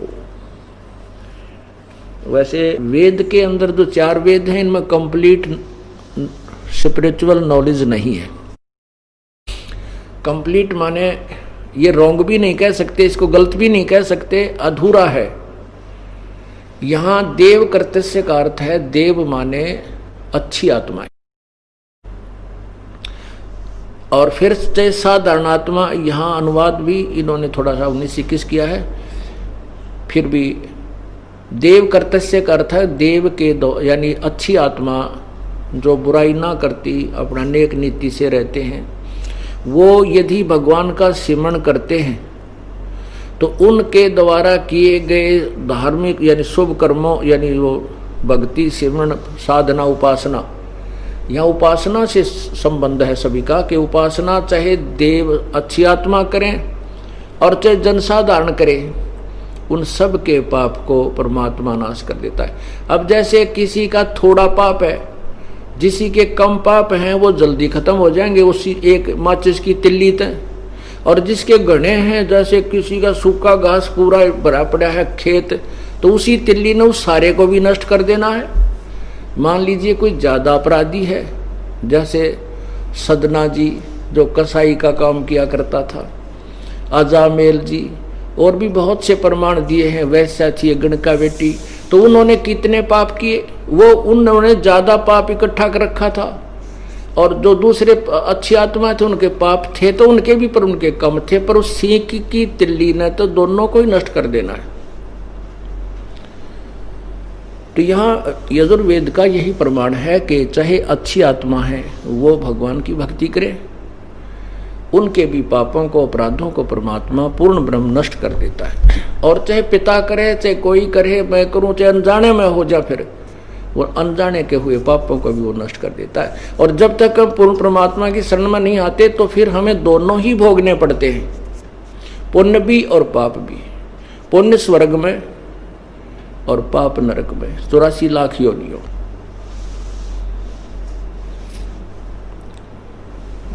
आपने पढ़ा दुर्योधन और दुशासन को द्रौपदी चीर उतारे, दुर्योधन और दुशासन को द्रौपदी चीर उतारे, अंधे को पीन दई थी वो बढ़ गए अंत अपारे मन तू पावेगा अपना किया रे भोगेगा अपना किया रे। आगे फिर क्या है भाई, भीष्म पिता और द्रोणाचार्य वो कंस से बाणों मारे, भीष्म पिता और द्रोणाचार्य कर्ण से बाणों मारे। महाभारत में टटीरी के राखे वो घंटा टूट पड़ा रे मन तू पावेगा अपना किया रे भोगेगा अपना किया रे। पुण्यात्मा आपको अभी बताया था उदाहरण कि आपका ना जाने कौन से पुण्य पिछले जन्म का कोई पुण्य था जिस कारण से आपको परमात्मा की प्राप्ति हो, परमात्मा का यह सच्चा मार्ग प्राप्त हुआ, आप सतलोक आश्रम में पहुंच पाए। अब जैसे हम पहले जो भी साधना किया करते थे उसको सही मानकर करते थे क्योंकि हमें वही अच्छी लगती थी, उसमें हजारों लाखों लोग कर रहे थे और घर में जो छोटा मोटा सुख होया करता जिसको हम सुख मानते थे, भी नौकरी लग गई, पास हो गए, लड़का हो गया, ब्याह हो गया, लड़का हो गया, लड़की होगी, और भी छोटे मोटे जो कार्य थे, कोई मकान प्लाट मिल गया, मकान बना लिया, तो हम ये सोचा करते थे कि हम जो पूजा कर रहे हैं, हनुमान चालीसा पढ़ रहे हैं या गीता जी का नित्य पाठ कर लेते हैं या ज्योति लगाते हैं बाबा श्याम जी की, हमारे को श्री विष्णु जी का पूजा करते हैं, व्रत रखते हैं, इन्हीं से ये लाभ हो रहा है। अब परमात्मा के इस रोशनी से, परमात्मा के इस तत्व ज्ञान से ये रोशनी हुई कि पता चला कि जो साधना हम कर रहे थे वो तो गीता जी अध्याय नंबर 16 के मंत्र 23 के अनुसार थी, वो तो शास्त्र विधि त्याग के हमारी मनमानी पूजाएं थी, उनसे तो कोई भी लाभ हमें हो ही नहीं रहा था, ये तो पूर्व जन्म का लाभ था। अब जैसे अभी आपने सुना है कि भीष्म पिता और द्रोणाचार्य जैसे ऐसे योद्धा जिनके नाम से भी वहां पूरी सेना कांपा करती है कि भीष्म पिता में है और द्रोणाचार्य जिस और हो जाएंगे, जिस सेना की तरफ हो जाएंगे वो तो विजयी होंगे ही होंगे। और कहते हैं, और कर्ण यहाँ क्या बताना चाहते हैं कि भीष्म पिता और द्रोणाचार्य वो कर्ण से बाणों मारे, वो योद्धा तो मारे गए उस महाभारत के युद्ध में, और टटीरी के महाभारत में टटीरी के राखे घंटा टूट पड़ा रे। एक पूर्व जन्म की संतनी भक्तनी टटीरी थी, टटीरी एक पक्षी होता है, उसने उसी कुरुक्षेत्र के अक्षेत्र में जहां पर यह महाभारत का युद्ध होना था उसमें अंडों को जन्म दे दिया, और जब उसको देखा कि चारों तरफ से सेनाएं आ रही हैं तो उसने अर्ज किया, है परमात्मा आपकी दासी के बच्चों की अंडों की रक्षा करना। कहते हैं इंद्र के हाथी का घंटाला टूट गया, वो घंटा बहुत भारी होता था, 88,000 मन का बताया, वो ऊपर से टूटकर आकर के उन अंडों के ऊपर गिर गया। अब वो इसे पाड़ने ना तो कोई उठा सके ना उठा सके, तो वहां कहते हैं पूरा महाभारत 18 करोड़ सेना कट के मर गई, अग्निबाण छूटे और पर्वतों को भी, आसपास के पहाड़ों को भी राख बना डाला, लेकिन उस टटीरी भगतनी के अंडों को कोई आंच परमात्मा नहीं आने दी, चाहे कुछ भी निमित्त बनाया। तो पुण्यात्माओं जो वो तो कोई भी साधना नहीं करती थी, वो ना हनुमान चालीसा करती थी, ना साला सरजाया करती, वो ना कोई बाबा श्याम जी ने पूजा करती, श्याम जी का जन्म भी ना हुआ था जब तक, यानी ये पूजा के योग नहीं हुए थे। तो कहने का भाव ये है कि यहाँ यही बताना चाहते हैं कि पूर्ण परमात्मा की भक्ति से ही जीव को लाभ होगा। और फिर क्या बताते हैं भाई, दुर्योधन और दुशासन को द्रौपदी चीर उतारे, अंधे को पीन दी थी वो बढ़ गए अंत अपारे, मन तू पावेगा अपना किया रे भोगेगा अपना किया रे। देते को हर देत है जहां तहां से आन, और नहीं दिया वो मांगते फिरना, फिर प्रभु सुने नहीं कान। आज आप देख रहे हो एक मनुष्य है जो कूड़ा करकट कागज चुग चुग कर अपना गुजारा कर रहा है। वो भी इंसान है, वो भी मानव शरीर है उनका। दास ने देखा, एक बार हम पुस्तक छपवाने के लिए चांदनी चौक नई दिल्ली में गए थे। नीचे प्रिंटिंग प्रेस लगी है, ऊपर कमरा किराए पर दे रखा उसने। उस कमरे को 3 पोर्शन बना रखे मजदूरों ने, जैसे ट्रेन के अंदर डिब्बे में कंपार्टमेंट में सीट होती हैं नीचे और ऊपर, ऐसे उन्होंने उस बना रखी। और उस पर 4-4, 5-5 तले, 4-5 ऊपर, 4-5 तीसरे पर, ऐसे टाइम पास कर रहे हैं। वो भी इंसान है और एक ऐसे मानव है जो 3 कोठियों का ब्यौरा, ना 4 कोठियों का, एक कोठी में 6 कमरे का पता, ना ऊपर नीचे।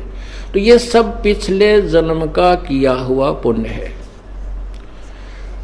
और जब हम विधिवत साधना करते हैं, पूर्ण परमात्मा की शरण में मिल जाती है, तो हमें इस जन्म में भी अगर कोई हमें आवश्यकता है, इस जन्म का किया हुआ भी हमारा पूर्व का नहीं है, तो इस जन्म में किए हुए पुण्य का भी वो परमात्मा हमें फल देना प्रारंभ कर देता है।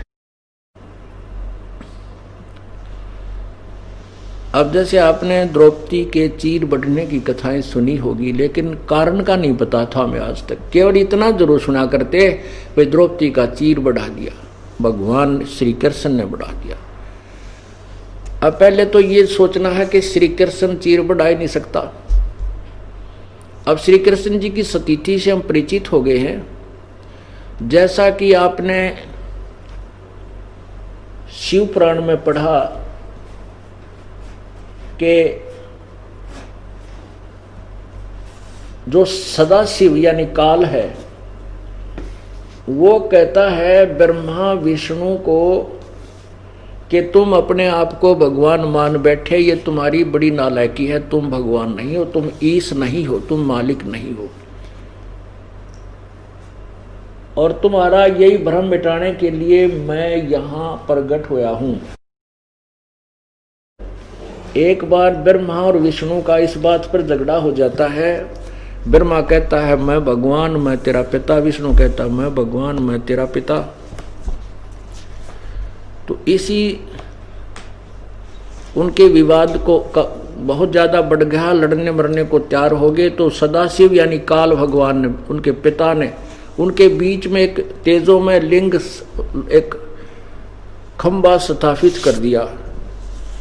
वो झगड़ा छोड़कर उसकी खोज में लग गए। ब्रह्मा ने झूठ बोल दिया कि मैंने इसका एंड देख लिया।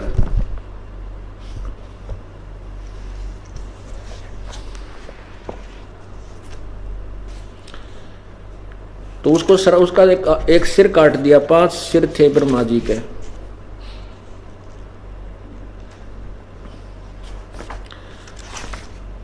और फिर वो जो सदाशिव यानी काल प्रकट हुआ,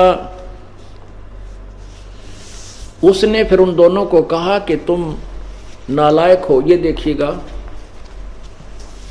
ये शिव महापुराण, इसमें संस्कृत भी साथ है। और ये कहाँ से प्रकाशित है ये देखिएगा, ये है श्री शिव महापुराण। ये विद्यारिधि पंडित ज्वाला प्रसाद मिश्र कृत हिंदी टीका सहित कहाँ से प्रकाशित है? खेमरा श्री कृष्ण प्रकाशन बंबई से। और यहाँ देखिएगा, ये विद्वेश्वर संहिता, ये है विद्वेश्वर संहिता नंबर 1 संख्या 1 अध्याय 9। और ये पृष्ठ ऊपर है, देखना यहाँ पर 17 पे, यहाँ नीचे देखिए। ये काल कहता है कि मेरे सकल और निष्कल भेद से 2 स्वरूप हैं, परंतु तुम ईश्वर नहीं, देखो, परंतु और ईश्वर नहीं, मेरे से अतिरिक्त कोई ईश्वर नहीं, ये काल कहता है। इस कारण उनके 2 रूप नहीं हो सकते। पहला सतम रूप और दूसरा पीछे मूर्तिमान रूप धारण किया। इसमें ब्रह्म रूप निष्कल और ईश्वर ईश रूप सगुण। आगे देखना। मेरे ये दोनों रूप सिद्ध हैं, दूसरे किसी के नहीं। ये काल बोल रहा है, हो सकते। इस कारण तुम दोनों को, ब्रह्मा विष्णु को कहते हैं, तुम दोनों को अथवा दूसरों को ईश्वर तत्व की प्राप्ति नहीं हो सकती। तुमने जो अज्ञान से अपने को ईश मान लिया, ओह ये देखना कि तुमने अपने को जो ईश मान लिया, ईश माने भगवान माना, यह बड़ा अद्भुत हुआ। इसके दूर करने को ही मैं रण स्थान में आया। अब तुम अपना अभिमान त्याग कर मुझ ईश्वर को अपनी बुद्धि लगाओ। मेरे प्रसाद से लोक में सब अर्थ प्रकाश करते हैं। नीचे देखिएगा, मैं ही परब्रह्म हूं। ये काल बकवाद कर रहा है, मैं ही परब्रह्म हूं, मेरा ही कल अकल सब है। ब्रह्म होने से मैं ईश्वर हूं। अनुग्रह आदि अधिक ही मेरा कर्तव्य है। सर्वव्यापी होने से, जगत के वर्धक होने से मैं ब्रह्मा हूं। हे ब्रह्म केशव, समतव और व्यापक होने से मैं आत्मा हूं। यहां देखो नीचे, मैं सबका ईश्वर हूं। यह मेरा, आगे देखना इधर, मेरे सिवा किसी दूसरे का नहीं है। प्रथम तो ब्रह्म तत्व ज्ञान के निमित्त निष्कल ब्रह्म रूप प्रारब्ध हुआ। ये देखो, ये पृष्ठ नंबर 18 पे क्या कहा है पुत्रो, ब्रह्मा विष्णु महेश को। नीचे देखो, हे पुत्रो, यह कर्त यानी ब्रह्मा को उत्पत्ति, विष्णु को पालन, यह कर्त आपने तप से प्राप्त किया है, जो कि सृष्टि की उत्पत्ति और पालन कहा है। सो मैंने प्रसन्न होकर तुम्हें दिया है। इसी प्रकार से दूसरे दो कर्त, रुद्र और महेश, यानी बोलने वाला इन ब्रह्मा विष्णु महेश से कोई दूसरा है, फोर्थ है, चौथा है, महेश को प्रदान किए हैं। परंतु अनुग्रह कर्तव्य कोई भी पाने को समर्थ नहीं है। अनुग्रह, अब देखो, जो दास सिद्ध करना चाहता है कि हम मानते रहे हैं कि विष्णु जी ने, कृष्ण जी ने द्रौपदी का चीर बढ़ा दिया, तो यहां लिखा है कि अनुग्रह माने तुम किसी पर रहम नहीं कर सकते, तुम नहीं कर सकते। ये तो काल कहता है, मैं करता हूं। और सप्तम वेद से आपको पता चला, जैसे गीता जी अध्याय नंबर 15 के श्लोक 16 और 17 में स्पष्ट किया है कि क्षर पुरुष और अक्षर पुरुष ये दो भगवान हैं। और वास्तव में 17 में स्पष्ट किया कि इन दोनों से अन्य ही वो परमात्मा श्रेष्ठ है, वही परमात्मा कहलाता है, वही तीनों लोकों प्रवेश करके सबका धारण पोषण करता है, वो अव्यय ईश्वर है, वही अविनाशी परमात्मा है। गीता जी अध्याय नंबर 3 के मंत्र 12 से लेकर 15 में स्पष्ट, 10 से लेकर 15 में स्पष्ट किया है कि जो यज्ञ नहीं करते वो पापी हैं, और यज्ञ करने से इन देवता बड़े होते हैं। देवताओं को बढ़ाने के लिए बड़े हुए देवता आपको बिना मांगे फल देते हैं। जैसे शास्त्र अनुकूल साधना का एक सीधा पौधा हम बीजते हैं तो जड़ की पूजा करते हैं। उस जड़ की पूजा करने से फिर वो पौधा उस जड़ से खुराक जाकर के टहनियों के ऊपर फल लगते हैं। यदि हम जड़ की पूजा नहीं करेंगे तो पौधा ही सूख जाएगा, वो टहनी ही नहीं रहेंगी।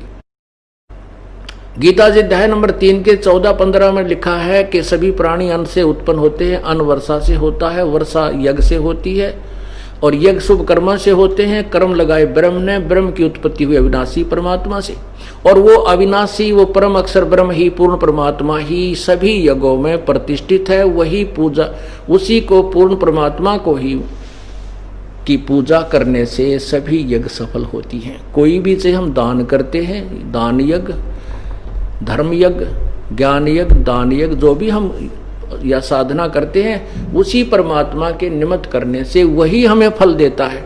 वो जिस भी इष्ट के हम पुजारी होते हैं उसी का रूप भी बना सकता है, उसी गुरु के रूप में भी आकर के वही पूर्ण परमात्मा हमें फल देता है। तो यहाँ क्या कहना चाहता है ये दास कि द्रौपदी जी के पूर्व जन्म का कोई पुण्य नहीं था, उसके ऊपर ये आपत्ति आनी थी। और हम कबीर परमात्मा की आत्मा है। काल भगवान ने हमारे सुख, हमारे लिए कोई लेना देना नहीं है। हम चाहे दुख पावें, चाहे हम नरक में जावें, उसने तो हमारे से अपना उल्लू सीधा करना है। और हमारे जो पिताजी, हमारे पिता हैं, उन्हीं की आत्मा को ठेस पहुंचती है कि मेरी ये प्यारी आत्मा आगे जा करके कैसे कष्ट पाएगी, कैसे दुख होगी, इसको कहाँ कैसे सुख दिया जा सकता है।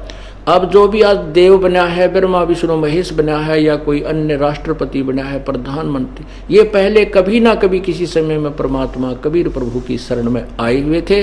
उन्होंने उन्हीं के बताए अनुसार विधिवत कुछ साधनाएं कुछ समय की हुई हैं, जो अब सच साधना पर नहीं लग रहे हैं, तो अपने पूर्व जन्म के पुण्यों को नष्ट कर रहे हैं। तो ऐसे ही परमात्मा को फिर उस आत्मा जो कभी परमात्मा से संबंधित रही है किसी भी युग में, कहते हैं, परमात्मा कह रहे हैं कि जो जन मेरी शरण है, ताका हूं मैं दास, और गेल गेल लाग्या फिरूं जब तक धरती आकाश। उसी विधान अनुसार परमात्मा इस द्रौपदी के पीछे पीछे था। तो ये देवी का अवतार थी, दुर्गा का अवतार। अवतार का अर्थ ये नहीं होता कि वो स्वयं ही होती है, क्योंकि वो अपने वहां से, अपने शरीर से, उसके पास एक पावर है, अपनी सबद सिद्धि से वो अन्य आत्मा प्रकट करके और भेज देती है। तो ये द्रौपदी वाली आत्मा परमात्मा की शरण में रही थी, जिस कारण से प्रभु को मालूम था कि इसके ऊपर आपत्ति आएंगी। इनकी हिस्ट्री, इसके जीवन हिस्ट्री में ऐसा लिखा है। तो प्रभु ने स्वयं ही लीला की। द्रौपदी स्नान करने के लिए, जब ये अनमैरिड थी, अपने पिता द्रुपद राजा के घर पे थी, स्नान कर, जब ये युवा हुई, शादी से पूर्व ये स्नान करने के लिए गंगा पर जा रही थी। गंगा के दरिया के ऊपर एक लड़कियों के नहाने का एक स्थान बना रखा था, जिसको लेडीज घाट बोलते हैं, जनाना घाट। तो वहां अपनी सैकड़ों सहेलियों के साथ प्रतिदिन द्रौपदी स्नान करने जाया करती थी। एक दिन सुबह सुबह ये पहुंची तो वहां एक अंधा महात्मा, एक सूरदास, केवल एक लंगोट से उसके तन पर था, दूसरा कोई वस्त्र उसके पास नहीं था। वो स्नान कर रहा था गंगा में। स्नान करते समय उस भक्त की, उस संत की वो कौपीन जो लंगोट बांध रखा था, वो उसकी वो डोरी टूट जाने से जल में बह गई, वो निवस्त्र हो गया। उधर से लड़कियों की आवाज सुनाई दी, क्योंकि लड़कियां जा रही थी, बोलती बतलाती, कोई चर्चा कर रही थी। सैकड़ों लड़कियों की आवाज दूर से सुनाई देती है। तो और गहरे जल में चला गया,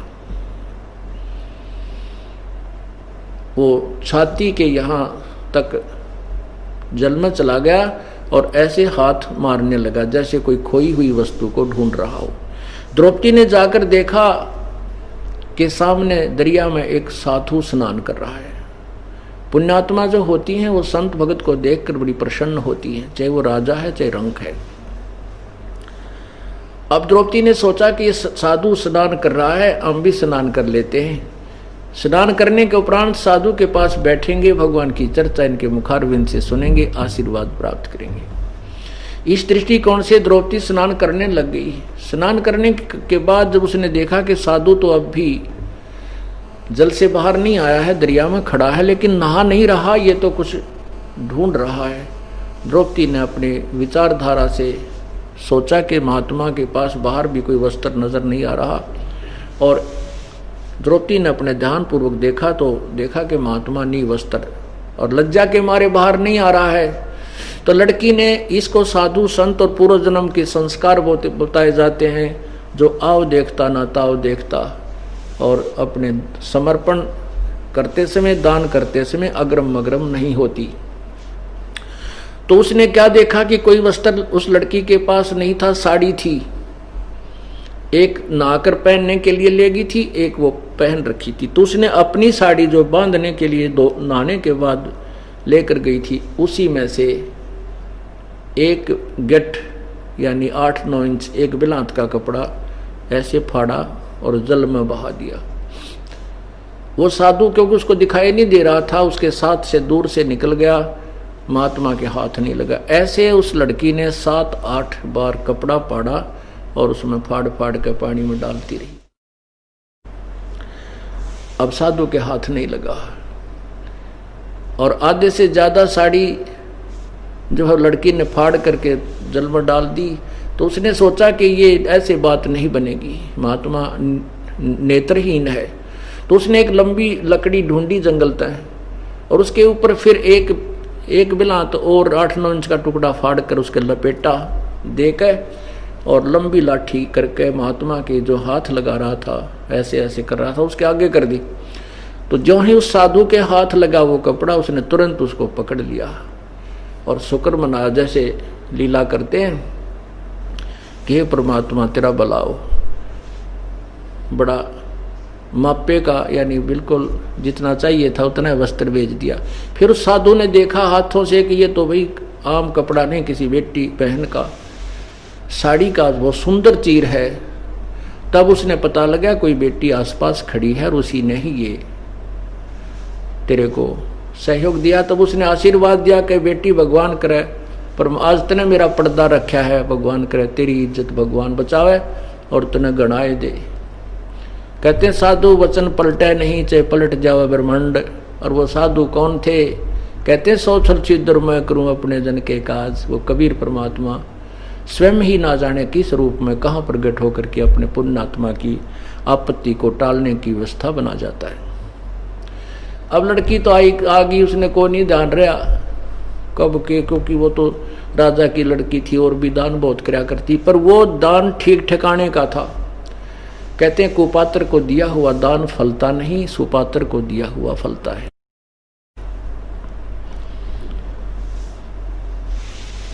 तो वो फिर क्या होता, जब लड़की का ब्याह, द्रौपदी का विवाह हो गया और फिर जुए में वो 5 पांडव द्रौपदी को भी हार जाते हैं। उस समय दुशासन और दुर्योधन दोनों ही कुपित होकर के द्रौपदी को भरी सभा में नंगा करने की चेष्टा करते हैं। और वहां पर भीष्म पितामह, द्रोणाचार्य, कर्ण जैसे विद्वान भी बैठे, विदुर जी भी बैठे, 5 पांडव भी बैठे और दुर्योधन की तो वो सैकड़ों की सेना बैठी थी। अब द्रौपदी को पकड़कर जब लाने लगे महल से, तो बांदी ने कहा कि द्रौपदी आपको जुए में हार चुके हैं पांडव, और आज दुर्योधन तुझे नंगा करेगा सभा में। और वहां भीष्म पितामह, द्रोणाचार्य, कर्ण जी और सब बैठे हैं, तेरी बेइज्जती करेंगे। द्रौपदी ने कहा कि बावली ऐसे कभी हो सकता है जहां भीष्म पितामह जैसे महापुरुष बैठे, ऐसा आज तक कहीं हुआ है? ऐसा सभा में ऐसा हुआ हो? है क्यों झूठ बोलती है, चुप रहे। इतने में दुशासन चला गया और उसके केस पकड़ के, बाढ़ जो खुले छोड़ रखे वो पकड़ के केस और बाहर घसीट के ले आया। सभा में देखा कि 5 पांडव बैठे हैं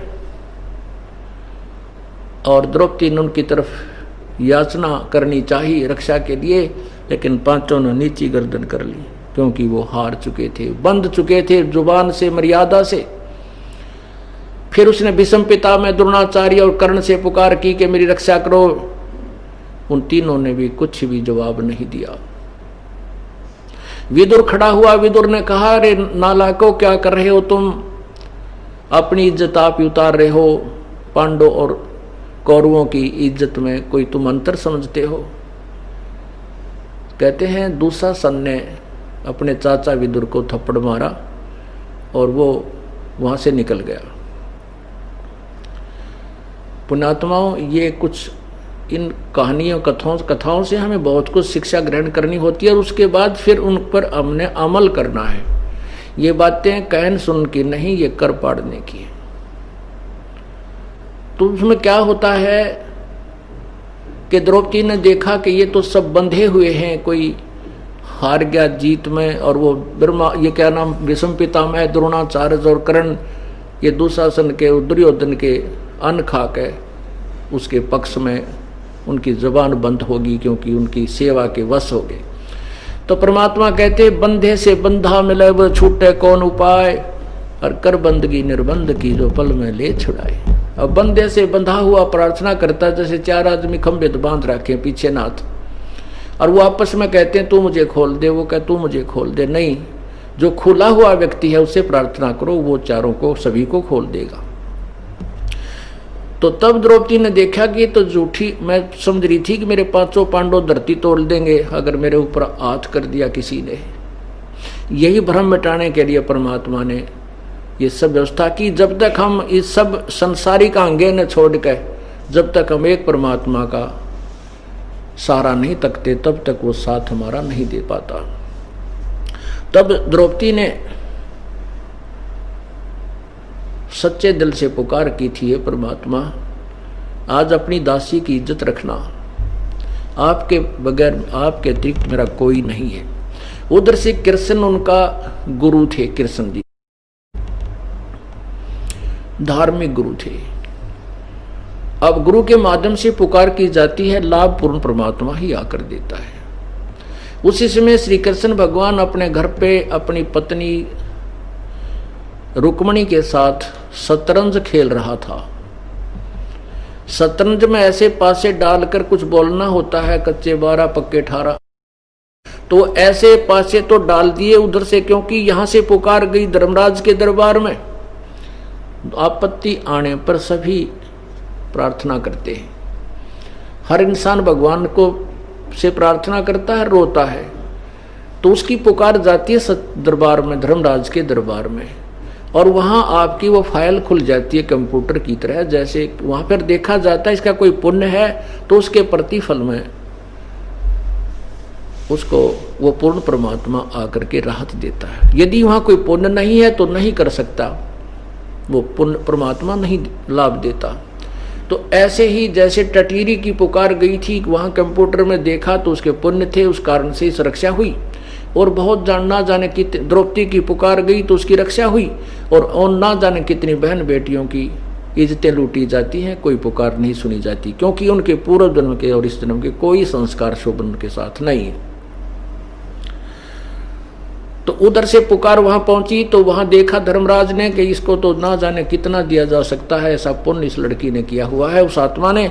तो वहां से वो रिफ्लेक्ट होकर के उस गुरु यानी श्री कृष्ण के अंदर आई। श्री कृष्ण ने ऐसे हाथ, ऑटोमेटिक उस पावर परमात्मा की पावर से ऐसे हाथ हो गया और कहा अनंत। अब वो शक्ति कहां से बोली? कबीर परमात्मा, उस पूर्ण ब्रह्म की शक्ति ने वहां आप ही आशीर्वाद रूप में वहां से आवाज लगाई और सूक्ष्म रूप धारण करके वो परमात्मा फिर द्रौपदी के पास पहुंचा। सेकंडों के अंदर हो जाता है ये काम परमात्मा का। जब जो उन्होंने ऐसे करके पासे डालकर एकदम जैसे आकड़ जाग रहे हैं भूत, देखा उन्हें भूत जिन माँ वो एकदम बात ठीक करते करते तो न्यू हो जाएंगे, ऐसे श्री कृष्ण को नहीं मालूम तो क्या हो रहा तेरे साथ, वो तो न्यू हो गया एकदम। जब रुक्मिणी ने पूछा कि ये अनंत कैसे कहा, ये बोल क्या किस लिए पासे डाले का 12 है 18 है, क्या बोलना चाहता है? तब वहां से कहते रुक्मिणी कर पकड़ा मुस्काई, हाथ पकड़ के मुस्कुराने लगी, कहने लगी अनंत कहा मोकू समझाई। कहते दुशासन को द्रौपदी पकड़ी, हमारी भक्त सकल में सिखरी। यहाँ कौन पावर बोल रही थी? वो परम पावर बोल रही थी श्री कृष्ण में। जो मेरी भक्त पिछोड़ी हुई तो हमरा नाम न लेवे कोई, तंदे ही से पासा डारी वो पहुंचे सूक्ष्म रूप मुरारी। वो तो वहां खेल रहे हैं और सूक्ष्म रूप में वो मुरारी अर्थात सब पापों के विनाश, शत्रु सब विघ्नों के विनाश करने वाले पूर्ण परमात्मा वहां द्रौपदी के पास पहुंचे। खेचत खेचत खेच कसीसा सिर पर बैठे हैं जगदीशा, द्रौपसुता के चीर बढ़ाए शंख शंखों पार नहीं पाए। द्रौपसुता को दिन ने लीर, लीर माने एक कातर दी थी, एक छोटा सा टुकड़ा दिया था। द्रौपसुता को दिन ने लीर जाके अंत बढ़ाए चीर। अब वही परमात्मा कुछ देर के बाद वही श्री कृष्ण रूप में प्रकट हो गया। जब दुशासन और खींच खींच कर थक लिए, छोड़ दिया नहीं, उसको पार बसाई और चीर नहीं समाप्त हुआ, फिर द्रौपदी अपने महल में चली गई। परमात्मा पूर्ण ब्रह्म उसी श्री कृष्ण रूप में वहां प्रकट हुए। तब द्रौपदी ने पूछा हे भगवान, ऐसा तो मैंने कोई कर्म नहीं किया था, ये कौन से पुण्य का, क्योंकि पुण्यात्मा अपने उसकी सुई वहीं जाती है कि मेरा ऐसा कौन सा पुण्य था जो मुझे ऐसा फल मिला। तब उस परमेश्वर ने बताया कि बेटी तूने एक समय जब तू कंवारी थी उस समय आपने एक महापुरुष को, संत को एक छोटा सा टुकड़ा दिया था लीर का, वो फिल्म चला दी परमात्मा ने, वो पिछड़ी याद आ गई उस लड़की को कि एक। तब उसने विचार किया कि परमात्मा ने कहा कि तूने जो एक साड़ी का टुकड़ा दिया था उस महापुरुष को, उसके उस दान के स्वरूप आपको आज इतना कपड़ा देना पड़ा प्रभु ने। तब द्रौपदी कहती है ध्यान आया, वो तो मैंने इतना कपड़ा दिया था, एक साड़ी भी कोई बड़ी बात नहीं है, इतना दुशासन जैसे महापुरुष वो विद्वान और पहलवान बन रहा था और ढेर लाग गया साड़ी का 2-3 जगह और फिर भी समाप्त नहीं हुआ। तब द्रौपदी कहती है परमात्मा जब मुझे पहले बेरा होता इस बात का कि इसे महापुरुष को इतना दान करने तो इतना ढेर लग जाता है, तो अगर मुझे पहले पता होता कि एक चीर के कारण मेरे हो गए चीर अपार, और जब मुझे पहले पता होता मैं सर्वस्व देती बार उस परम पिता के लिए। तो पुण्यात्माओं, इसी कारण से गरीबदास जी कहते हैं ऊंची थलियां खेती वो मैं भूल रहे निज डेरे नू, गरीबदास ये वक्त जाते रो गए इस पैरे। बोलो सतगुरुदेव, बोलो सतगुरुदेव की जय हो।